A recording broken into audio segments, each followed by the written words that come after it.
Halo Rocky, kita ketemu lagi ya. Kita lanjutkan ngobrol politik. Tadi pagi kita ngobrolin soal utang-utang politik. Kalau sekarang ini kita mau ngobrolin soal janji-janji politik atau angin-angin surga politik gitu kita sebutnya. Kan Gerindra kemarin ulang tahun gitu dan Pak Jokowi menyampaikan sambutan dalam bentuk video karena acaranya memang dilaksanakan di kantor DPP ya, tidak di gedung yang gede seperti acara partai-partai lain yang dihadiri Pak Jokowi. Tapi yang paling menarik itu adalah pernyataan Pak Jokowi yang ini saya nggak tahu ini nujum, prediksi, ramalan atau atau hasil bacaan dari Pak Jokowi terhadap lembaga survei. Katanya Pak Jokowi menyatakan bahwa ini Pak Prabowo dan Gerindra dan Pak Prabowo ini potensial akan elektabilitasnya akan jadi teratas lah gitu. Saya nggak tahu apa lagi nih. Ini kok pasti siapa dong yang kalau ngomong presiden seperti itu yang ngomong apa nggak langsung tersanjung gitu ya. Besar kepalanya itu. Ya kalau itu kita sebut angin politik dari Hmm. Jokowi oke. Tapi Oke. orang anggap ini bukan angin politik, ini politik angin-anginan itu. Kok bisa Nah, begitu? hal yang sama bisa diucapkan Presiden pada Erlangga, hal yang sama bisa Oke. diucapkan Nah, Presiden pada Ganjar sebetulnya kan. Tapi kita tahu bahwa agak konyol Pak Jokowi karena lain kalau Jokowi bilang saya udah selesai presiden maka saya bikin lembaga survei namanya Jokowi Polster misalnya kan. Ini hasilnya. Kan ini orang tadi ini ngutip dari mana Pak Jokowi itu. Pasti 20 menit sebelum datang ke acara itu Jokowi minta tuh mana yang bisa bikin Pak Prabowo itu ada di atas angin tuh. Maka disodorin lah sama stafnya yang ini aja Pak yang ngomongin kan. Jadi sebetulnya bagian-bagian konyol semacam ini yang orang anggap ya apapun yang ucapan Jokowi itu sebetulnya angin surga aja tuh, atau bahkan angin-anginan. Kenapa? Karena kita tahu endorsement power dari Jokowi itu tinggal 15% 3 bulan lalu. Sekarang pasti makin drop. Ketika Anies muncul maka endorsement power Jokowi ya mungkin sekarang tinggal 0,3%. Jadi siapa yang di-endorse oleh Pak Jokowi itu nggak ada efek apa-apa. Kira-kira begitu gampangnya tuh.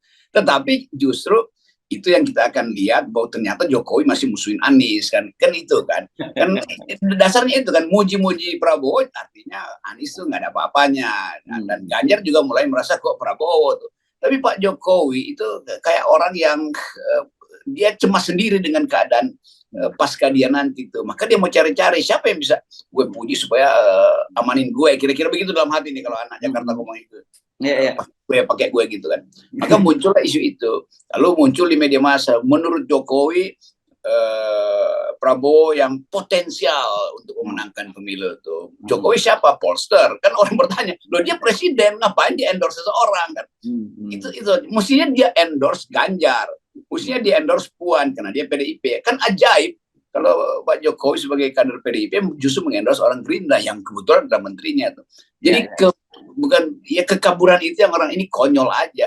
Ya, dan mestinya kalau meskipun beliau itu kader PDIP, harusnya sekarang posisi beliau itu kan di atas semua partai kan. Bagaimanapun beliau sebagai presiden dan juga kepala negara gitu ya. Yang jauh lebih advance lagi kalau beliau sama sekali tidak mengendorse dong Bung Rocky harusnya ya.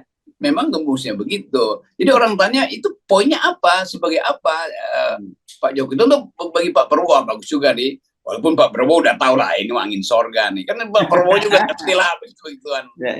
Tapi kalau itu kemudian dipakai sebagai sinyal bahwa Jokowi pro Prabowo nanti, maka Ibu Mega akan menganggap bahwa oke, kalau begitu nih Jokowi udah bukan lagi kader PDIP. Karena kalau kader kan mesti pro PDIP itu. Demikian kalau dianggap Jokowi dalam kedudukan sebagai presiden, nah tentu orang melihat bahwa Jokowi minta perlindungan Prabowo di ujung pemilihannya kan begitu kan? Karena ada masalah selama pemerintahan Jokowi. Kalau Jokowi kepala negara, dia nggak boleh ucapkan itu masalahnya. Jadi Jokowi nggak bisa tentukan posisinya. Dia kader PDIP, dia presiden untuk dia kepala negara tuh. Nah bercampurnya itu menimbulkan kekonyolan. Nah yang paling bagus Jokowi bilang ini hasil riset dari Jokowi Polster Center. Nah, itu baru enak tuh.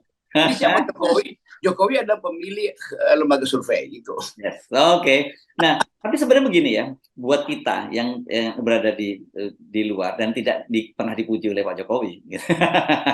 Itu sebenarnya kita gampang banget baca ini kalau ini sebagai angin surga. Entah kalau orang yang kemudian dipuji-puji pasti lebih senang kan. Ternyata ketika saya baca-baca gitu ya, bukan hanya Ganjar dan Pak Prabowo yang berkali-kali di-endorse oleh Pak Jokowi. Ternyata Yusril Iza Mahendra pun itu pernah juga di-endorse oleh Pak Jokowi. Waktu Rakornas, saya ingat betul.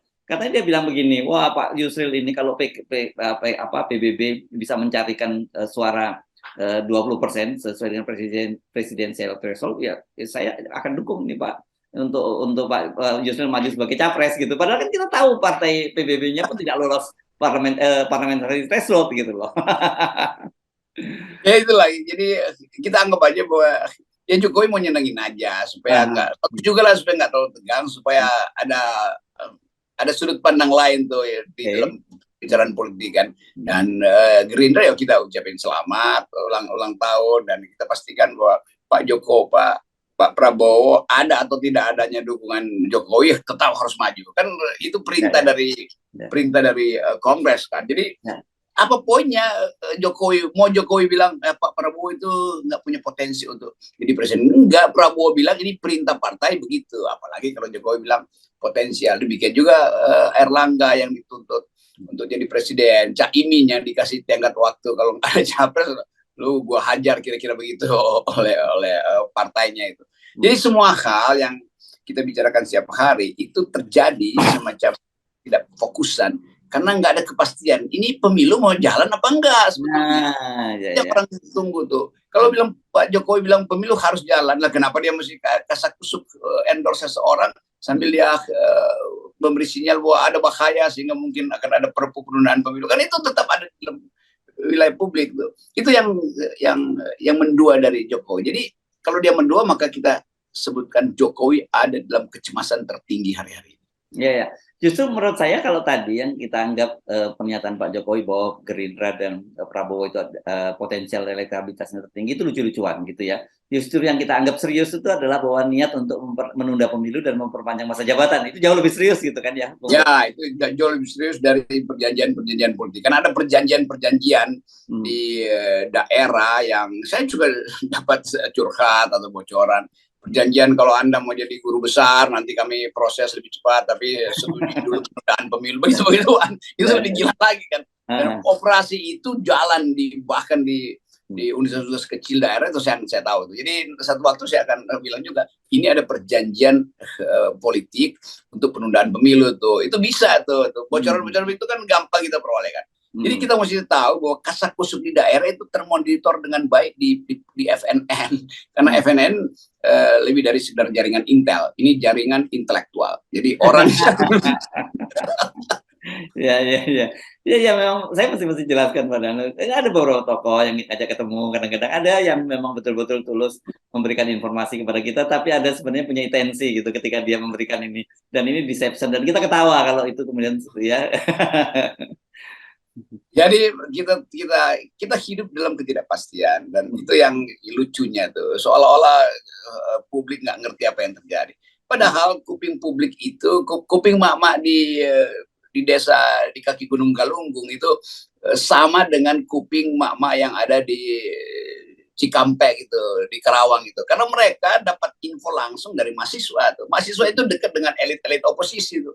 Setiap kali tuh pasti ada mahasiswa yang lagi diskusi sama pemimpin buruh, dengan Jumhur Hidayat misalnya, lagi diskusi dengan grup kami, ada Gatot Nurmantio di situ. Jadi mereka serap semua itu.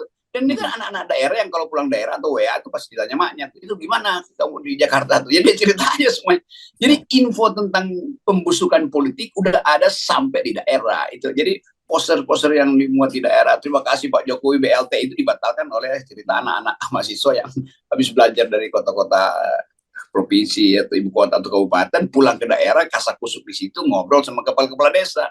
Kan mungkin mereka yang kumpulin kepala desa itu pergi ya 9 tahun, tapi kalau balik ke desa nggak usah ucapin itu ya, karena ini masalahnya genting. Itu.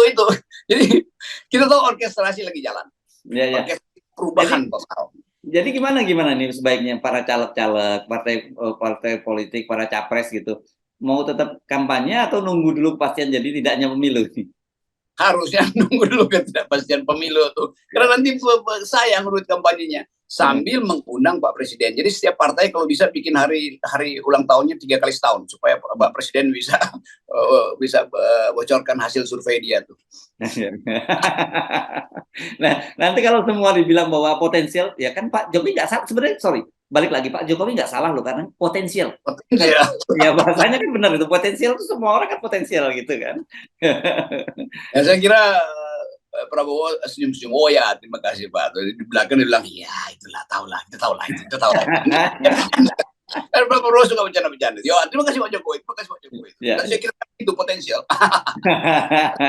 Ya, dan ini sekarang kelihatan sekali Pak Jokowi sebagai politisinya. Dengan kalimat potensial itu kan beliau menyatakan if ya, potensial itu artinya nanti kalau salah ternyata kan itu kan potensial. Mungkin Anda nggak memenuhi standar-standar untuk mengkapitalisasi potensi Anda kan bisa bilang begitu. Atau kalau kemudian ternyata betul menang, kan saya udah bilang waktu itu kan yang potensial adalah Gerindra dan Pak Prabowo gitu. Itu kalimat yang kita hafal tuh. Satu waktu mungkin Pak Jokowi bilang, oh ternyata Prabowo kalah gitu. Nanti ada alasan, iya karena margin of errornya terlalu tinggi pada pihak sebelumnya. Gitu. Oke, jadi kalau Anda, ini ada beberapa orang yang sebenarnya sempat curhat kepada saya gitu bahwa ini dia di PHP oleh Pak Jokowi kan gitu. Sayangnya ketika oke, ayo ngomong dong di channel di FNN atau di Harus Point, dia rupanya nggak jadi ngomong, padahal dia berkeluh kesah gitu. Jadi makanya saya bisa bilang tadi jangan GR hanya Pak Prabowo dan Pak Ganjar yang di PHP, banyak sekali yang di PHP oleh Pak Jokowi. Tapi itu politik namanya juga ya, Bung Rocky ya, janji politik. Jangan dibongkar-bongkar lagi kalau ada janji politik.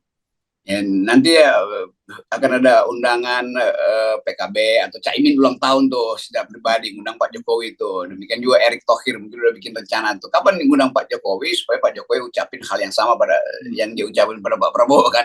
Jadi semua nunggu blessing dari presiden. Itu kacaunya. Mestinya blessingnya datang dari relawan, dari rakyat tuh. Dan itu yang menandakan bahwa kematangan politik kita masih jauh dari parameter utama demokrasi itu. Oke, baik, dan itu semua kita kembalikan kenapa kita memulainya harus dari titik nol ya. Dan ini intinya ini supaya gombal-gombal itu selesai. Oke, baik, terima kasih Bung Rocky. Mantap.